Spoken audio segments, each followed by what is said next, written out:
सुदूर एक गांव में मोहन नाम का पहलवान रहता था, जिसके पास 5 भैंसें थी।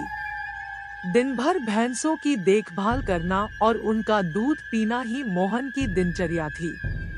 भैंसों का दूध पीते रहने के कारण वह काफी बलवान हो गया था। मोहन अपने बचाव और सहारे के लिए एक लोहे की छड़ हमेशा साथ रखता था। इस कारण कोई भी मोहन को एक बार देख लेता तो उसकी हृष्ट पुष्ट काया व शक्तिशाली शरीर को देखकर डर जाया करता था। मोहन का पूरी दुनिया में कोई नहीं था तो उम्र बढ़ने के साथ उसे अपनी शादी की चिंता सताने लगी थी। इसलिए वह अक्सर लोगों से पूछा करता था कि उसकी शादी कहाँ और किससे होगी। लोग उसे देखकर डर जाते व उसके सवाल का जवाब न दे पाते थे। इस पर मोहन उनके साथ मारपीट किया करता था, जिसके चलते लोगों ने उस रास्ते से ही गुजरना बंद कर दिया था। एक बार किसी दूसरे गांव का एक ब्राह्मण और एक हमाम किसी विवाह समारोह में शामिल होने जा रहे थे। रास्ते में उन्हें मोहन मिल गया। मोहन ने ब्राह्मण को देखा तो उसने दोनों को अपने पास बुलाते हुए कहा कि आप तो मुझे ज्ञानी नजर आते हो, बताइए मेरी शादी कब और कहाँ होगी। इस तरह पहलवान का सवाल सुनकर दोनों ठिठक गए। हमाम काफी चतुर था, उसने सोचा कि अगर हम इससे बहस करेंगे तो इसके बल के आगे हमारा कोई मुकाबला नहीं। हमाम को एक तरकीब सूझी और उसमें दूर एक ताड़ के पेड़ की ओर उंगली से इशारा करते हुए कहा कि आपकी शादी वहीं होगी। हमाम की बात सुनकर मोहन फूला नहीं समाया और प्रसन्न होकर उसने अपनी 5 भैंसें दोनों को दान में दे दी और ताड़ के पेड़ की दिशा में चल पड़ा। उस ताड़ के पेड़ के पास एक महिला अपने पति व एक बच्चे के साथ रहती थी। उसका पति बड़ा ही धूर्त व आलसी किस्म का शख्स था और उसे बात बात पर झूठ बोलने की आदत थी। इस वजह से वह महिला अपने पति से बेहद परेशान रहती थी। काफी दूर तक पैदल चलने के बाद जब मोहन ताड़ के पेड़ के पास पहुंचा तो वह औरत घर के बाहर निकली। घर के आंगन में प्रवेश करते हुए मोहन लड़खड़ा कर गिर पड़ा और उसका एक हाथ औरत के गाल पर तमाचे की तरह लग गया। औरत को लगा कि पहलवान जरूर उसके पति को जानता होगा।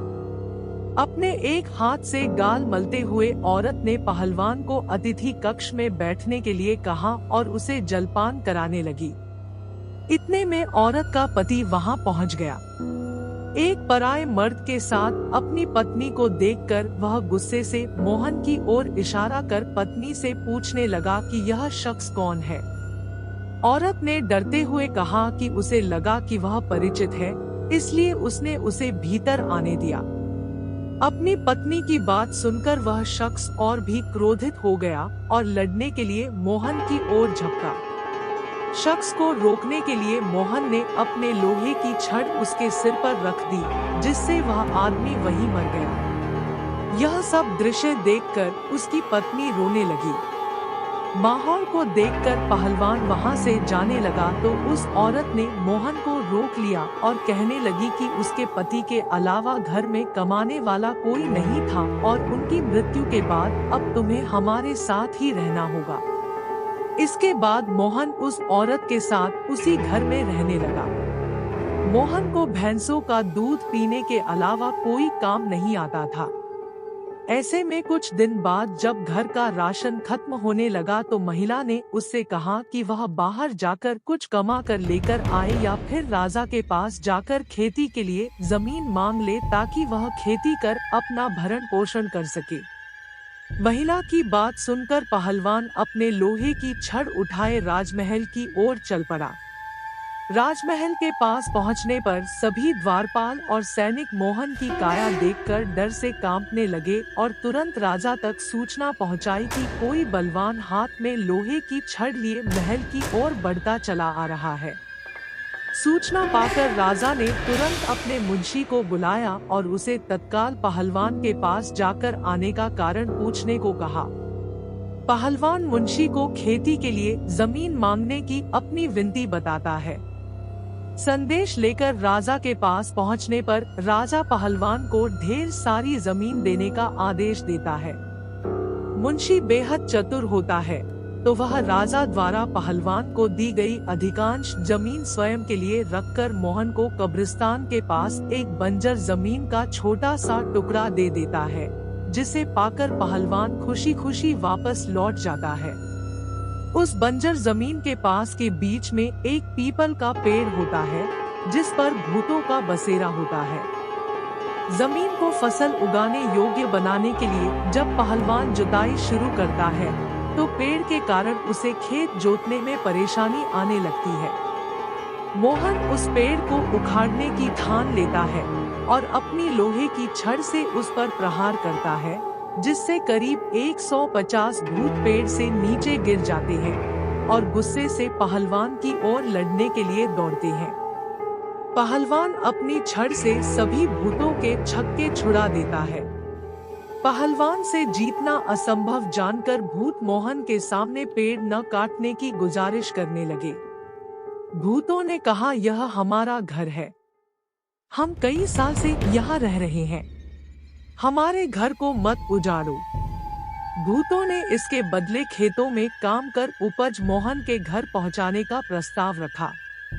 मोहन को भूतों पर दया आ जाती है और वह उनका प्रस्ताव स्वीकार कर घर चला जाता है। इसके बाद से भूत समय समय पर पहलवान के घर हर फसल पहुँचाने लगे। एक बार उन भूतों का गुरु उनसे मिलने आता है। सभी भूतों को दुबला पतला व कमजोर देखकर वह उनकी दुर्दशा का कारण पूछता है। भूतों से पूरा वृतांत सुनकर गुरु पहलवान को सबक सिखाने की ठानता है और उसके घर की ओर चल पड़ता है। भूतों का गुरु एक बिल्ली का रूप धारण कर पहलवान पर हमला करने की योजना बनाता है। उन दिनों पहलवान के घर में रोज एक बिल्ली रसोई में घुसकर सारा दूध पी जाती थी, जिससे वह काफी परेशान था। उस दिन पहलवान भी उस बिल्ली को सबक सिखाने के लिए दरवाजे के पीछे छिपकर बिल्ली का इंतजार कर रहा होता है। जैसे ही बिल्ली के रूप में भूतों का गुरु कमरे में प्रवेश करता है, पहलवान उस पर प्रहार कर देता है।